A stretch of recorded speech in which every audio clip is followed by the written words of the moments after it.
बच्चों, आज हम हिंदी व्याकरण में उपभाषा, वर्णमाला तथा लिपि के विषय में पढ़ेंगे। यह हमारा हिंदी व्याकरण का पाठ 2 है। ठीक है। उपभाषा क्या होती है? जैसे हमारी भाषा है हिंदी, ठीक है, लेकिन उपभाषा होती है जैसे हरियाणवी, ठीक है, राजस्थानी, कि जो हमारे क्षेत्र की भाषा होती है। इस पाठ में हम उपभाषा के विषय में, वर्णमाला के विषय में तथा लिपि के बारे में जानेंगे। ठीक है। आप जैसे जानते हो कि हर भाषा की लिपि अलग अलग होती है। ठीक है। जैसे लिपि होती है लिखने का ढंग, ठीक है, लिखने के ढंग को लिपि बोलते हैं। और हर भाषा की जो वर्णमाला होती है वो भी अलग होती है। ठीक है। तो इस पाठ में हम उपभाषा, लिपि और वर्णमाला के विषय में पढ़ेंगे। वर्णमाला हमारी बनती है जो हमारे क से ज्ञ तक या अ से ज्ञ तक जो हमारे वर्ण या अक्षर हैं उसे वर्णमाला कहते हैं। ठीक है। जैसे बोली गई प्रत्येक छोटी से छोटी ध्वनि के लिखित चिन्ह को वर्ण या अक्षर कहा जाता है। जैसे हम क लिखते हैं, ठीक है, तो उसका लिखित चिन्ह जो होता है उसको हम वर्ण या अक्षर कहते हैं। या हम वर्णमाला की परिभाषा दे सकते हैं कि एक निश्चित क्रम में लिखे गए हिंदी वर्णों के समूह को वर्णमाला कहते हैं। ठीक है। आगे है हमारी लिपि। लिपि क्या होता है? लिखने का ढंग। इनकी किसी भी भाषा को लिखने की विधि या लिखने का ढंग लिपि कहलाता है। ठीक है।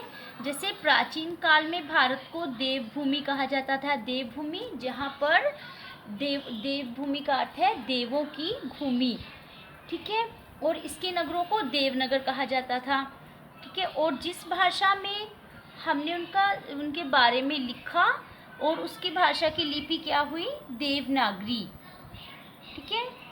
तो जो देवनागरी लिपि है वो बाएं से दाएं लिखी जाती है और अंग्रेजी भाषा भी बाएं से दाएं ही लिखी जाती है। लेकिन एक भाषा ऐसी है जो हम दाएं से बाएं लिखते हैं। ठीक है, वो है उर्दू। आपके घर में, आपके आसपास कोई भी उर्दू जानता होगा ना, तो उसको आप लिखते हुए देखो। जैसे हम तो लिखते हैं बाएं से दाएं, लेकिन वो क्या करते हैं? दाएं से बाएं। इनके हमारी हिंदी के हिसाब से वो उल्टी लाइनें लिखते हैं। जहाँ पर हम फुल स्टॉप लगा के लाइन को ख़त्म करते हैं वो वहाँ से शुरू करते हैं। ठीक है, आपने ध्यान से देखना है। आगे आज हमने सीखा, ठीक है, जब किसी क्षेत्रीय बोली में साहित्य रचना होने लगे तो उसे उपभाषा कहते हैं या वह उपभाषा कहलाती है। किसी भाषा की ध्वनियाँ केवल बोले जाने वाले शब्दों में काम आती है। ध्वनियों के लिखित चिन्ह अक्षर कहलाते हैं। लिखित चिन्ह होते हैं, उनको अक्षर कहते हैं ना। वर्णों के एक निश्चित क्रम में लिखे गए समूह को वर्णमाला कहते हैं।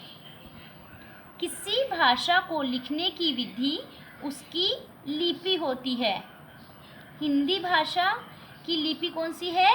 देवनागरी। ठीक है।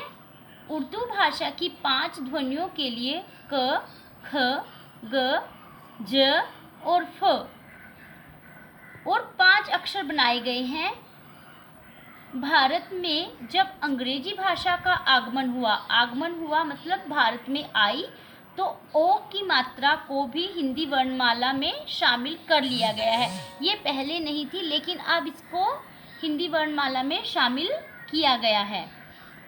अंततः वर्तमान हिंदी वर्णमाला में वर्णों की संख्या 55 हो गई है।